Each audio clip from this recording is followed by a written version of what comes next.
целях развития маршрутной сети региональных перевозок в Ингушетии запустят новые авиарейсы из аэропорта Магаз имени Суламбека Асканова в города Сочи с 31 марта, в Санкт-Петербург с 5 апреля и Тюмень с 7 апреля.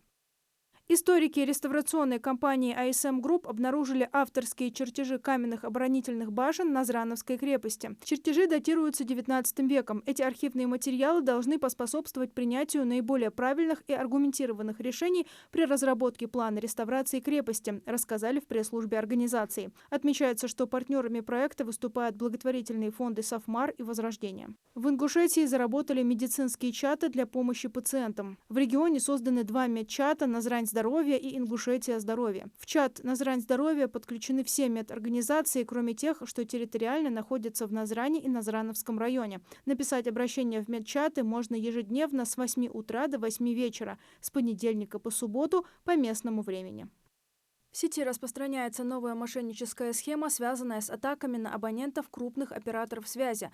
Злоумышленники рассылают пуш-уведомления о необходимости подтвердить паспортные данные по ссылке, ведущей якобы на сайт оператора, а затем на портал госуслуги, где пользователь должен ввести логин и пароль к личному кабинету. Так мошенники получают и данные доступа к госуслугам, и подтвержденную информацию об абоненте. Это опасно не только для пользователей, но и для операторов, подтверждают эксперты. Доверие к официальным сообщениям снижается.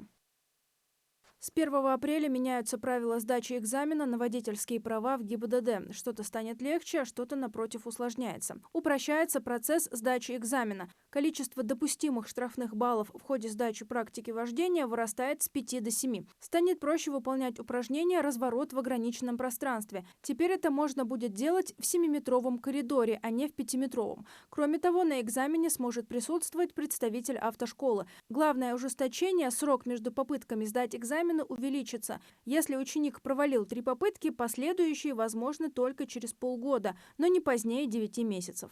Еще одна новация – запрет на 1 год допуска к сдаче экзаменов гражданам, подвергнутым административному наказанию за вождение в пьяном виде или не выполнившим требования о прохождении медосмотра.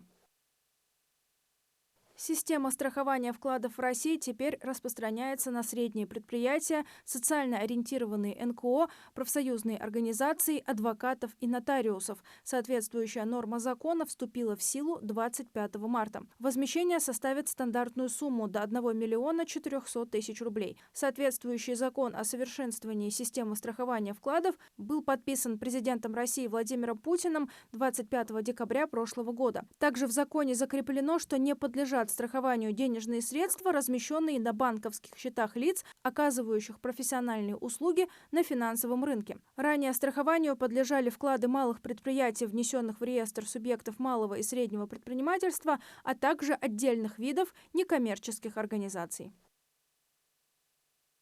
Сегодня День работников культуры. Дата установлена указом президента России от 27 августа 2007 года. Именно культура формирует самосознание человека и целых поколений. Ее развитие влияет на образование и эстетическое воспитание детей и молодежи, мотивирует созидание и творческий поток. Сегодня профессиональный праздник отмечают хранители и создатели культуры, сотрудники музеев и библиотек, деятели театров и концертных организаций, специалисты домов культуры, городских и деревенских клубов, коллективы художественной самодеятельности.